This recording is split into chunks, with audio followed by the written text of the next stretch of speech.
ஆண்டவராகிய இயேசு கிறிஸ்துவின் நாமத்தில் காலை வாழ்த்துக்கள். இன்றைய மன்னா, இதோ நான் ஆதரிக்கிற என் தாசன், நான் தெரிந்து கொண்டவரும் என் ஆத்துமாவுக்கு பிரியமானவரும் இவரே. என் ஆவியை அவர் மேல் அமர பண்ணினேன், அவர் புறஜாதிகளுக்கு நியாயத்தை வெளிப்படுத்துவார். ஏசாயா 42:1. பாருங்க, இதில் இதில் 3 பேரும் ஒருமித்து இருக்கிறாங்க. பிதாவாகிய தேவன் இருக்கிறாரு, அவருக்கு ஆத்துமா இருக்கிறது என்பதை நாம் இதில் உணர்ந்து கொள்ளலாம். அடுத்தது குமாரனாகிய இயேசு கிறிஸ்துவை இது குறிப்பிடப்பட்டிருக்கிறது. அப்புறம் பரிசுத்த ஆவியானவரும் இதில் இருக்கிறார். அப்போ பார்த்தீங்கன்னா, அவர் அடுத்த வசனம் சொல்லுது, அவர் கூக்குரலிட மாட்டார், தம்முடைய சத்தத்தை உயர்த்தவும் அதை வீதியிலே கேட்க பண்ணவும் மாட்டார் என்று சொல்லப்பட்டிருக்கிறது.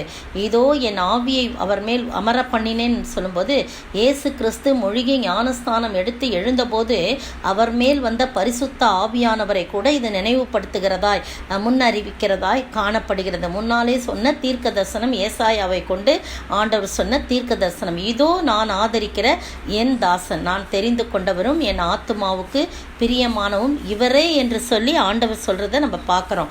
என் ஆவியை அவர் மேல் அமர பண்ணினேன், அவர் புறஜாதிகளுக்கு நியாயத்தை வெளிப்படுத்துவார் என்று சொல்லப்பட்டிருக்குது. பாருங்க, 3வது வசனம், அவர் நெறிந்த நாணலை முறியாமலும் மங்கி எறிகிற திரியை அணையாமலும் நியாயத்தை உண்மையாக வெளிப்படுத்தார். இயேசு கிறிஸ்துவை குறித்து தான் இந்த 42 அதிகாரம் சொல்லப்பட்டிருக்கு. பாருங்க, 6ஆம் வசனம், நீர் குருடருடைய கண்களை திறக்கவும் கட்டுண்டவர்களையும் காவலில் இருக்கிற இருளில் இருக்கிறவைகளை சிறைச்சாலையில் இருக்கிற விடுவிக்கவும் கர்த்தராகிய நான் நீதியின்படி உம்மை அழைத்து, பார்த்தீங்களா, ஆண்டவரை அழைத்து உம்முடைய கையை பிடித்து உம்மை தற்காத்து உம்மை ஜனத்திற்கு உடன்படிக்காகவும் ஜாதிகளுக்கு ஒளியாகவும் வைக்கிறேன் என்று சொல்லப்பட்டிருக்கு. இந்த அருமையான வெளியில இதோ என்று சொல்லி இயேசு கிறிஸ்துவை குறிப்பிட்டு பிதாவாகிய தேவன் சொல்லுகிறார், ஆவியை அவர் மேல் அமர பண்ணுன்னு சொல்லுகிறார்.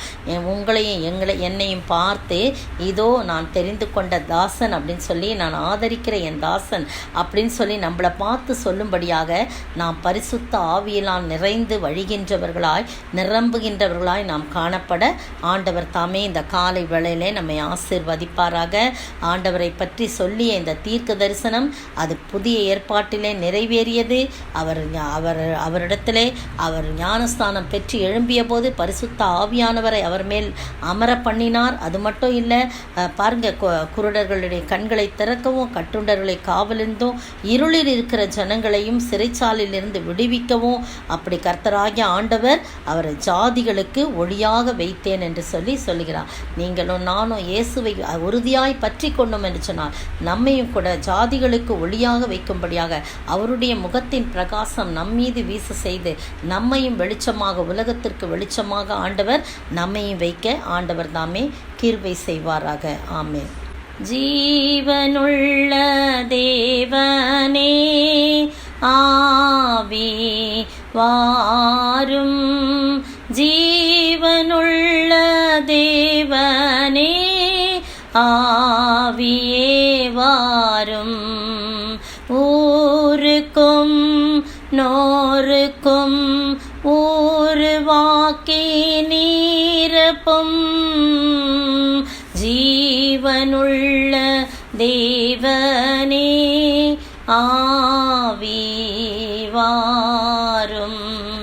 ஸ்தோத்திரிக்கிற ஆண்டவரே, துதிக்கிற ராஜா, எத்தனை நல்லவர். ஒரு சின்ன காரியத்தில் கூட எங்களுக்கு பதில் கொடுக்கிற தேவன் ஆண்டவரே, எங்களை வெட்கப்படுத்தாதபடி நீர் காத்துக்கொள்ளுகிற ஆண்டவரே, தகப்பனே உண்மையே நம்பி இருக்கிறோம், நீரே பொறுப்படுத்திக் கொள்ளுங்க. எங்களுடைய பரிசுத்த ஆவியினால் நிரப்புங்க.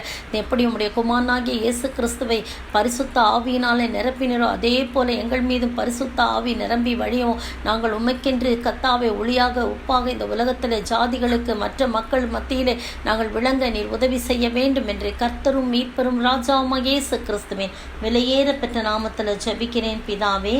ஆமேன், ஆமேன். நேற்றைய பதில், தங்களுக்கே தங்களை ஒப்பிட்டு கொள்ளுகிற அவர்கள் புத்திமான்கள் அல்ல. அந்த முழு வசனமும் நீங்கள் சொல்லலாம்.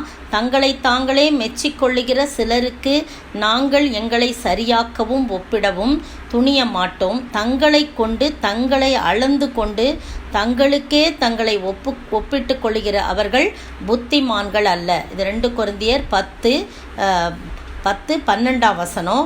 அடுத்தது, தன்னைத்தான் புகழ்கிறவன் உத்தமன் அல்ல, கர்த்தரால் புகழப்படுகிறவனே உத்தமன். 2 கொரிந்தியர் 10:18. இன்றைய கேள்வி: எந்த நாட்டின் திசைகளிலே எது தன்னை விட்டு நீங்குவதில்லை என்று தன்னிலுள்ள யார் எதை கொண்டு சொல்லுகிறார்? எந்த நாட்டின் திசைகளிலே எது தன்னை விட்டு நீங்குவதில்லை என்று தன்னிலுள்ள யார் எதை கொண்டு சொல்லுகிறேன் என்று சொல்லுகிறார்?